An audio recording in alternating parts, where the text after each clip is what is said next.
Hello foodies, আসসালামু আলাইকুম। সবাই কেমন আছেন? আশা করি সবাই ভালো আছেন। অলরেডি শীত একটু একটু করে ভালোই পড়ে গেছে, আর এই শীতের মধ্যে অনেক ডিফারেন্ট সবজিও কিন্তু ওঠা শুরু হয়ে গেছে। শালগম আমরা সবাই চিনি। শালগম দিয়ে মুরগি, শিং মাছ নরমালি আমরা সবসময় খেয়ে থাকি। তবে আজকে আপনাদের দেখাবো শালগম দিয়ে চিংড়ি মাছ রান্না। তাহলে চলুন দেরি না করে শুরু করা যাক। প্রথমেই কড়াইয়ে 1 টেবিল চামচের মতন তেল দিয়ে এর মধ্যে 1 টেবিল চামচ পেঁয়াজ বাটা, হাফ চা চামচ জিরা বাটা আর হাফ চা চামচ আদা বাটা দিয়ে দিতে হবে। এই বাটা মশলাগুলো দিয়ে একটু নাড়াচাড়া করে নিতে হবে, কারণ একটু হালকা ভেজে নিলে বা সটে করে নিলে এতে কি এই বাটা মশলার যে কাঁচা গন্ধ থাকে সেটা চলে যায়, সেটা থাকে না। একটু নাড়াচাড়া করে নিয়ে এর মধ্যে দিয়ে দিতে হবে স্বাদ মতো লবণ। লবণ দিয়ে আবার একটু নাড়াচাড়া করে নিতে হবে। তারপর দিয়ে দিতে হবে গুঁড়া মশলাগুলো। সো ফার্স্টেই দিয়ে দিচ্ছি হাফ চা চামচ হলুদ গুঁড়া, হাফ চা চামচ শুকনা মরিচ গুঁড়া, হাফ চা চামচ ধনিয়া গুঁড়া। এই গুঁড়া 3টা মশলা দিয়ে আবার একটু নাড়াচাড়া করে নিতে হবে। আমরা যে শালগমটা আজকে রান্না করছি সেই শালগমটা কিন্তু আগেই সেদ্ধ করে নেওয়া হয়েছিল। এটাকে ওলকপিও বলে, আম্মু বলল। সো খুবই মজার একটি রান্না, চিংড়ি দিয়ে বাসায় অবশ্যই ট্রাই করবেন। সো এখন একটু পানি দিয়ে দেওয়া হলো কষানোর জন্য, যেন মশলাটা হালকা একটু কষিয়ে নিলে ভালো হবে। সো হালকা আবার একটু মশলাটা পানিটার সাথে মিক্স করে নিয়ে এর মধ্যে দিয়ে দিতে হবে চিংড়ি মাছ। চিংড়ি মাছগুলো দিয়ে চিংড়ি মাছগুলোকে মশলার মধ্যে একটু কষিয়ে নিতে হবে।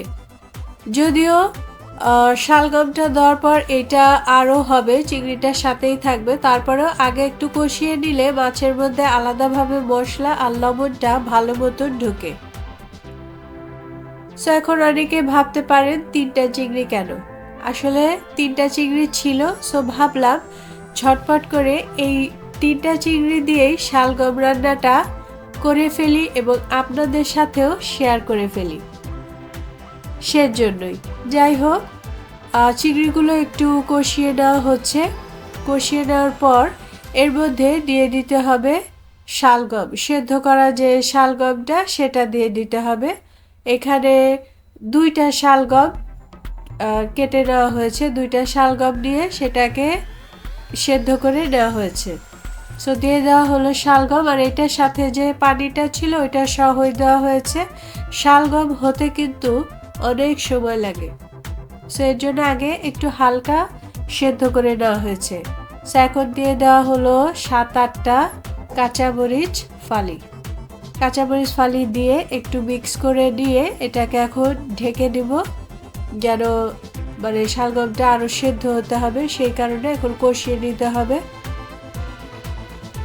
সো এখন একটু শালগমটা ঠিক মতো সেদ্ধ হয়েছে কিনা চেক করে নিতে হবে। এই ফাঁকে কিন্তু আমরা কয়েকবার এটাকে আম্মু নাড়া দিয়েছিল, দেখে চেক করেছিল। সো এত তো দেখানো সম্ভব না, আর আপনারাও একসময় হয়ে যাবেন যে এত কেন।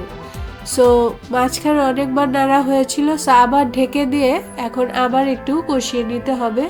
আরেকটু হবে, এখনো ফুল হয়নি। ঢেকে দিয়ে আবার করতে হবে। তো এখন দিয়ে দেওয়া হলো ঝোল। ঝোলটা দিয়ে কিছুক্ষণ করে নিয়ে ঝোলে যতটুকু সেদ্ধ হবে আবার একটু চেক করে নিতে হবে। সো ঢেকে দেওয়া হলো, আর একটু ধনিয়া পাতা দিয়ে দেওয়া হয়েছে। দিয়ে এখন আবার একটু মিডিয়াম আঁচে আস্তে আস্তে করা হবে, যেন একদম নরম তুলতুলে হয়ে যায় শালগমটা। আরেকটু হবে, এর জন্য এখন জালটা মিডিয়াম আঁচ করে দেওয়া হবে, যেন একদম শালগমটা নরম তুলতুলে হয়ে যায়। যদিও যেটা হয়ে গেছে এটা খাওয়াই যায়, তারপরে আরেকটু হলে ভালো হয়। সো যাই হোক, এখন আমাদের শালগমটা হয়ে গেছে, দেখতেই পাচ্ছেন কতটা সুন্দর হয়েছে। সো শালগম চিংড়ি রান্না কেমন লাগলো কমেন্টসে জানাবেন। আমাদের ভিডিও ভালো লাগলে লাইক শেয়ার সাবস্ক্রাইব করবেন। আপনারা লাইক শেয়ার সাবস্ক্রাইব করলে আমার আম্মু খুশি হবে, উৎসাহ পাবে। সবসময় যেটা বলি, খাবার আমাদের একসাথে করে, এই খাবারের জন্যই এত ঝামেলা, এত কষ্ট।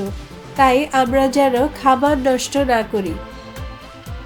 সবাই সুস্থ থাকবেন, ভালো থাকবেন। দেখা হবে নেক্সট ভিডিওতে কোনো নতুন রেসিপি নিয়ে।